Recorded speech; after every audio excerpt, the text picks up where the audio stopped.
ప్రాచీన శాస్త్రీయ అత్యాధునిక వైద్య విధానాలను వినూత్నంగా ఒకే గొడుగు కింద అందుబాటులోకి తీసుకొచ్చింది మెడి9 ఇంటిగ్రేటెడ్ మెడికల్ సిస్టమ్.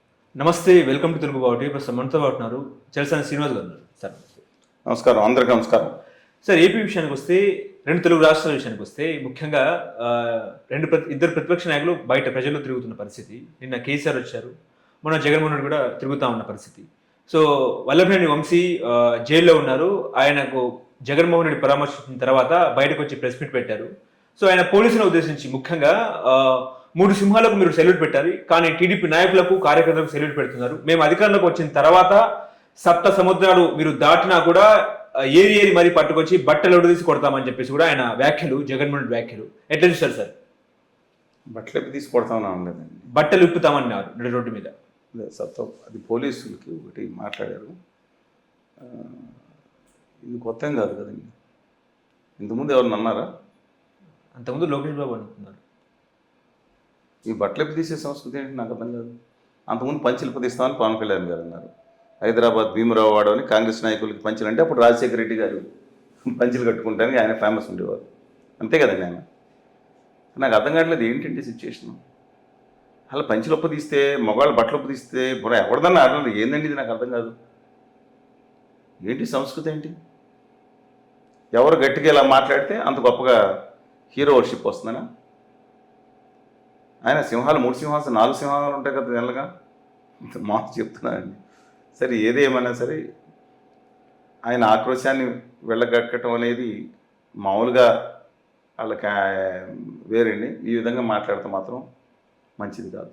ఓకే, ప్రతిపక్ష నాయకుడు ఏదైతే ఉన్నారో ప్రజా సమస్యల మీద దృష్టి పెట్టాలి ఎక్కువ.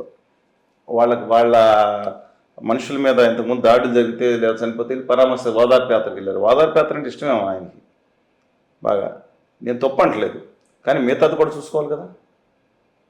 పైగా ఆయన ఇందాక మీరు చెప్పారు వచ్చే ముందుల 2 పాయింట్స్.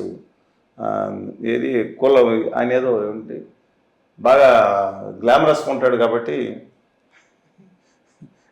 ఇప్పుడు మీలా గారు చెప్తున్నాను, ఆ గ్లామరస్గా ఉంటే చంద్రబాబు నాయుడు గారు, లోకేష్ గారి కడుపు అంటే నాకు ఏంటి ఇది? నాకు అర్థం కావట్లేదు. గ్లామరస్గా ఉంటాం ఏంటి రాజకీయాల్లో? మనిషి అందంగా ఉంటే వీళ్ళందరికీ బాధ వచ్చేసిందా? ఆ పక్కన గారు మిగతా వాళ్ళు కూడా బాగా అందం. ఏది నాకు అర్థం కాదు. ఇది సంథింగ్ రాంగ్ అండి. మనిషి గ్లామరస్గా ఉంటే కోపం వచ్చేదా లోకేష్ గారికి? పైగా కులం వచ్చి కూడా తీసుకొచ్చారు. ఈ కులంలో ఉన్న వాళ్ళు ఎదుగుతుంటే చంద్రబాబు నాయుడు గారు చూడలేదని. నాకు తెలిసిన రాజకీయాల్లో అసలు కులాన్ని పట్టించుకునే వాళ్ళు చాలామంది ఉన్నారు. నేత నామినీలో పట్టించుకోవచ్చు. అందులో చంద్రబాబు నాయుడు గారు ఒకటి అనుకోండి. సమతుల్యత ఇది జాతకు చూసుకుంటారు. మే నాట్ బి లోకేష్ గారు, may not be like that, different issue. Jaganmohan Reddy గారు మాట్లాడతాం ఏంటి? క్రితంసారి అది ముందు ఎలక్షన్స్లో డైరెక్ట్గా ఎలక్షన్ కమిషన్ దగ్గరికి వెళ్ళి 37.5 మంది, ఎంతండి 37.5 మంది డిఎస్పీలు ఒకే కమ్యూనిటీకి వెళ్ళారు. ఏంటో ఆయన అడిగి పక్కన అడిగి బొంగన గారిని అడిగి తెలుసుకుంటున్నారు అని పచ్చి అవాస్తవ మాటలు మాట్లాడి కులాన్ని తీసుకొచ్చి టార్గెట్లు చేసుకుని ఆ విధంగా మాట్లాడతాం ఏంటండి ఆయన? అబ్సల్యూట్లీ నాకు అర్థం కావట్లేదు. అసలు మన రాష్ట్ర రాజకీయాల్లో చూసుకుంటే ఉమ్మడి రాష్ట్రంలో 1962లో దామోదరం సంజయ్ గారు ముఖ్యమంత్రిగా ఉండి కుల రక్కసి బాడిన పడ్డారు. మీరు ఆ వీడియోలు ఇస్తాను చూసుకోండి. ఒక ముఖ్యమంత్రికి ఎన్ని అవమానాలు పాల్పడ్డారు మీకు కొంతమంది గుర్తుందా మీకు? అబ్సల్యూట్. ఇక ఉత్తరాది దేశంలో మొట్టమొదటి దళిత ముఖ్యమంత్రి, దేశం మొత్తం మీద. దేశంలో మొదటిసారి Dalit Congress party powerful in 1970s. Indira Gandhi గారు ఉండగా, లేదంటే చాలా పవర్ఫుల్. అలాంటిది 2 సార్లు చేశారు. రెండోసారి ఆంధ్రప్రదేశ్ ముఖ్యమంత్రిగా తిరిగి వచ్చే టైంకి ఆయన దురదృష్టవశాత్తు 57 వయసు చనిపోయారు.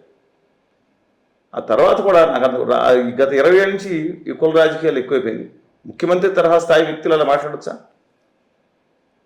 ఏమన్నా కానీ ఇప్పుడు జగన్మోహన్ రెడ్డి గారు చూసుకుంటారండి, ఆయన 2009లో వాళ్ళ నాన్నగారు చనిపోయిన తర్వాత లొంగలేదు. కేంద్రానికి లొంగల. నిజంగా లొంగితే కనుక ఆ రోజు కేంద్ర మంత్రి ఇచ్చేవారు, తర్వాత వచ్చేది అనుకుంది డిఫరెంట్ ఇష్యూ. లొంగలేదు కాబట్టి నేను చెప్తాను, కేసులు ఆయన అవినీతి చేశారో లేదనేది న్యాయస్థానం తెలుస్తే నేను మీరు కాదు కదా. ఆయన 1,00,000 కోట్లని, ఆయన చంద్రబాబు 6 లక్షల కోట్లని ఇష్టం వచ్చింది ఆరోపణ చేయడం పక్కన పెట్టండి. ఇవాళ ధైర్యంగా ఉండి నిలబడ్డ మనిషి కదా. మామూలు వాళ్ళు తట్టుకోలేరండి. 16 నెలలు జైల్లో ఉన్నాడు. మామూలు కష్టాల కడలో ఉన్నాడు తట్టుకోవచ్చు, మిగతాలు తట్టుకోవచ్చు. ఆయన పుట్టినప్పుడు చాలా అద్భుతంగా పెరిగిన వ్యక్తి, డబ్బులు కొదవలేని వ్యక్తి, అధికారాన్ని కూడా కష్టం మిగతా అనుకున్న ఆయన ఇన్ఫ్లుయెన్స్ అక్కడ జిల్లాలో ప్రతిపక్షంలో ఉన్న రాజశేఖర రెడ్డి గారు ఇన్ఫ్లుయెన్స్ ఆయన ఇంపార్టెన్స్ అలాగే ఉండేది.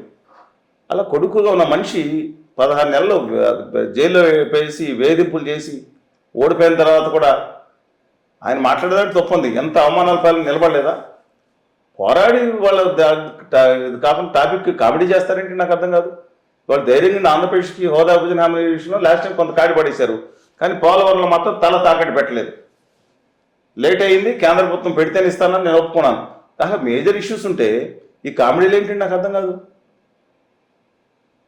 రాష్ట్రం దెబ్బతింటే కేసులన్నీ మోడీ గారి దగ్గర ఒప్పుకున్నాను, కానీ అత్యంత వినయ విధేయ రామలాగా పనిచేశారు కదా కేంద్రంలో మోడీ గారికి, ఆదాని గారి ప్రభుత్వం, ఆదాని గారి బ్యాచ్కి. ఇప్పుడు అన్యాయం జరుగుతుంది కదా, రాష్ట్ర భావితరాలు దెబ్బతింటున్నాయి కదా. పోలవరం దారుణంగా ఒక బ్యారేజ్ చేసి పడేసినట్టు కేంద్రం చేశారు కదా. వాళ్ళు ఎంపీలన్నీ అడిగారు, మిథున్ రెడ్డి గారు మాట్లాడారు, but he has to fight, అందరినీ తీసుకుని గట్టి ఫైట్ చేయాలి కదా.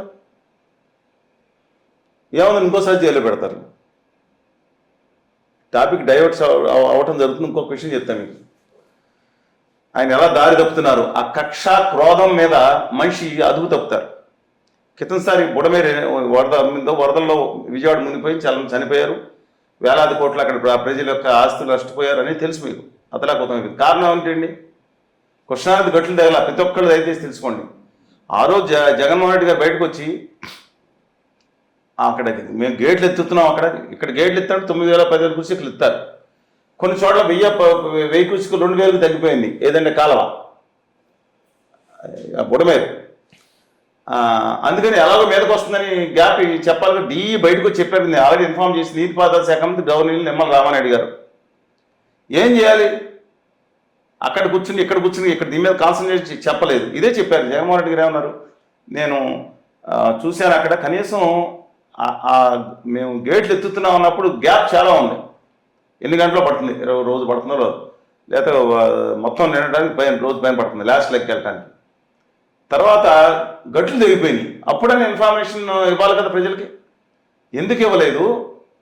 ఈ దుర్మార్గం కదా. కనీసం రిహాబిలేషన్ క్యాంప్ ఎందుకు పెట్టలేదు? కనీసం పెద్దల్ని ఉద్యోగం తీసుకెళ్ళి మీకు టైం ఉంది కదా, సాయంత్రం రాత్రి మీరు ఇన్ఫార్మ్ చేసుకుంటే ఎందుకు పెట్టలేదు? అక్కడ విజయవాడ సింగ్ నగర్ కాకుండా మిగతా నగర్లో కూడా నీళ్లు ఉదయం ఒక నెమ్మదిగా పెరుగుతూ వస్తున్నప్పుడు తరలించాలి కదా.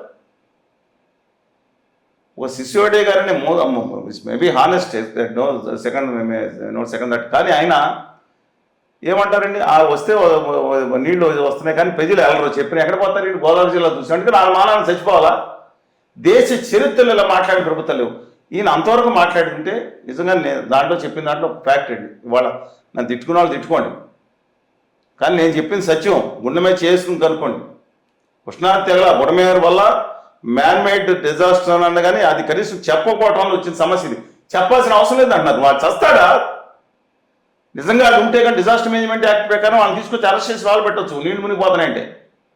అలాగే ఆ ప్రజల్ని తీసుకురాకుండా ఆ టైంకి ఏం చేశారు పోలీసులు? 30వ తారీఖున ఆ జట్మలాని గారు ఆవిడెవరో వస్తే ఆవిడకి ప్రోటోకాల్ దర్శనం ఏంటి? సచ్ హంబుల్ గ్రేట్ ఆఫీసర్స్ ఉన్నారు ఏపీలో కానీ తెలంగాణలో కానీ. నేను అడుగుతున్నాను, పొలిటికల్ లీడర్స్ డైరెక్షన్ వల్ల మారిపోతుంది. అందుకని నేను అడిగింది, ఆయన అంత చక్కగా మాట్లాడి లాస్ట్లో ఈ కక్ష క్రోధం ఉడుకుమోస్తాను ఏదన్నా అనుకోండి, ఆ రైట్ సైడ్ గట్టు కాపాడటానికి చంద్రబాబు నాయుడు ఇల్లు కాపాడటానికి మొత్తం డైవర్ట్ చేసి పడేశారు. మళ్ళీ కామెడీ అనమాట. మొత్తం టాపిక్ డైవర్ట్ అయిపోయి దాని మీద గెలిపింది. అంటే ఒక వాస్తవం మాట్లాడిన తర్వాత ఈ క్రోధం ఆవేశం ఇలా కామెడీ చేయటం అంటే మీకు అర్థం. నిన్న వెళ్ళిన టాపిక్ ఆయన పరామర్శించారు. ఓకే, వంశీ గారు ఏ పార్టీ మీద దగ్గరండి? లాస్ట్ టైం టీడీపీ రాజీనామా చేశారు. విలువలుంటే చంద్రబాబు నాయుడు గారు లేదనుకున్నా పక్కన పెట్టిన ఇంతకుముందు. మరి ఈయనకి విలువలుంటే ఈయన ప్రకటించారు కదా వచ్చేవాళ్ళు రాజీనామా చేసి రావాలని. ఎందుకు తీసుకోలేదు? రాజీనామా చేసి ఆ రోజు 150 సీట్లు వచ్చాక మరి పోటీ చేసి గెలిపించేవని కదా. అంటే 4.5 సంవత్సరాల పైగా తన పార్టీలో ఆమె దొడ్డిదారిని ఉంచుకుని, ఇంకా రెండవదండి ఇప్పుడు వంశీ గారి విషయం కూడా, వంశీ గారి ఇంట్లో వాళ్ళని కూడా ట్రోల్ చేశారనే బాధతో ఆయన చేశారని కొంతమంది పెడుతున్నారు. నేను అలా ఎవరు చేసినా తప్పే, వన్ సైడ్గా ఉండకూడదండి. నేను అన్ని తప్పే నిజంగా. కానీ ఒక ఎన్టీ రామారావు గారు అంటే నిజంగా చెప్తాను, నాకు ఇష్టం దాని కాదు. ఎన్టీ రామారావు గారు కుమార్తె అంటే ఒక ముఖ్యమంత్రి కుమార్తె, ఒక ముఖ్యమంత్రి భార్య, ఒక మంత్రి గారు లేదా కేంద్ర మంత్రుల యొక్క సిస్టర్, లేదా ఒక మంత్రి గారు, ఒక ఆవిడ ఏ రోజున బయటకు వచ్చి నాకు తెలిసి ఒక అనుచితంగా కానీ అసభ్యంగా కానీ లేదా రాజకీయాల్లో కానీ మాట్లాడిన సందర్భాలు లేవు. ఆవిడని పట్టుకుని ఇండైరెక్ట్గా చేసిన ట్రోల్ చేస్తారా ఇమ్యూనిటీ ఉంటుందని? అబ్సల్యూట్లీ రాంగ్ అండి. తర్వాత నేను మాట్లాడే దశ ఎంటైర్లీ డిఫరెంట్. ఆయన ట్రోల్ చేయడం కాదండి, మమ్మల్ని ట్రోల్ చేశారండి. అలాగే చెప్పి తెగించి అడ్డంగా మాట్లాడవచ్చా? అబ్సల్యూట్లీ రాంగ్ అండి. అది జగన్మోహన్ రెడ్డి గారు కూడా మాట్లాడాల్సింది, ఆయనే సారీ చెప్పాడు, అలా మాట్లాడకుండా ఉండాల్సింది. కానీ ఆ నైజం అది కాదు కదా. ఇప్పుడు వయసు పెరుగుతున్న కొద్ది మేఘనస్గా మనం ఆలోచించుకుని నేర్చుకోవాలి. నేను మళ్ళీ నేను ఎవరికి నేను స్వతంత్ర వ్యక్తిత్వంతో మాట్లాడినా. ఇవాళ అలాంటిది ఒక చంద్రబాబు నాయుడు గారు అనే మాజీ ముఖ్యమంత్రి కళ్ళమ్మ నీళ్లు పెట్టుకుని నడిస్తే ఆ ఏడ్చిన దాన్ని ట్రోల్ చేస్తారా? ఏ రోజు రాజకీయాల్లో ఆవిడని పట్టుకుని అసహ్యంగా మాట్లాడితే, తన మంత్రివర్గం పనిచేసిన గోయ పెట్టుకుని మాట్లాడితే ఆమె ట్రోల్ చేస్తారా?